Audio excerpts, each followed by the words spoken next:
The Pleasure was Hero's first scooter in India, and back in 2006, it made quite a sensation for itself with the tagline, "Why should boys have all the fun?" But now the Pleasure's popularity has been relatively reduced. But Hero plans to spice things up with this, the Pleasure Plus. It packs a bigger and more powerful engine, a few new features, and yet cuter looks.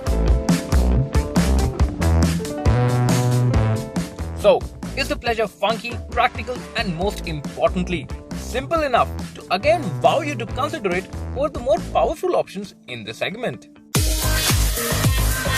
This is the first major update for the Pleasure in 13 years. Yes, in the past, the Pleasure has gone through some updates, but they were more or less sticker jobs. This time around, the styling is completely new. The more curvy panels and the bigger headlamp, the Pleasure now looks a lot more retro.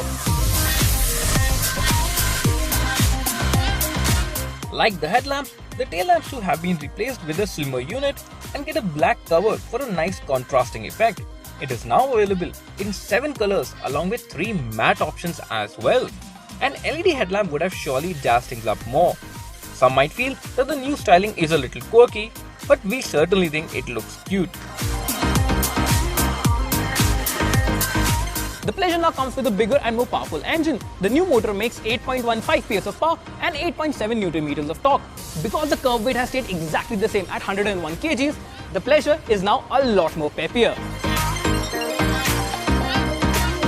The bigger 110cc motor has been borrowed from the Duet and the Maestro Edge, and it certainly offers better performance. The extra horsepower helps the Pleasure to pick up pace more effortlessly from standstill, and it even feels more responsive when you open the throttle at speed.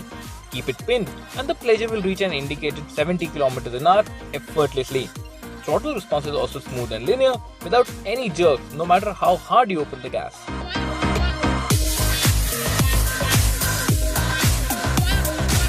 It is still very easy to ride. The Pleasure was always very nimble on its feet, and given that the underpinnings haven't been changed a lot, the new Pleasure Plus is also very easy to ride in the city and is a breeze to flick between traffic. Even making U-turns is very simple. The part that shorter riders will enjoy the most is the reach to the ground. The low seat height, narrow seat and floorboard, coupled with its low weight, makes maneuvering in the parking lot a breeze.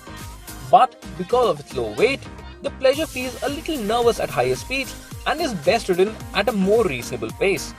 Also, the feel from the brakes is very numb.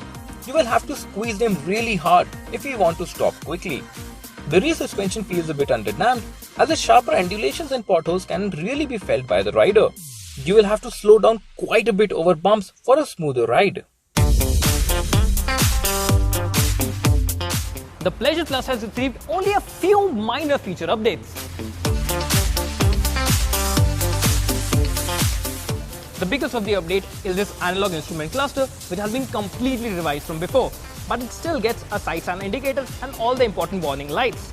A digital instrument cluster would have been a lot better and would have looked a lot more premium as well. The glove box compartment was earlier closed, but now is an open unit. It still houses a pocket for your phone and a USB charger to juice it up. It still retains the essentials like the integrated braking system along with the boot light under the seat. But what felt missing from the list is a combined lock which can operate the boot right from the ignition slot, or even the i3S system which the other Hero scooters are now getting. It now commands a minor price premium over the older variants. At Rs 47,300 for the steel wheel and 49,300 for the alloy wheel, the Pleasure is only Rs 2,200 more than the older variants. Hero is once again playing the price card with the Pleasure Plus. It undercuts its rivals by close to Rs 3,000 and really brings a strong value for money proposition. And because of the lower price, it puts up a strong fight against the Yamaha Ray Z, TVS Zest and the Honda Activa I.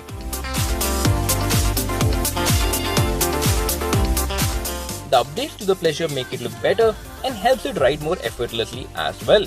It retains its easy riding ability, which is further enhanced with the new engine.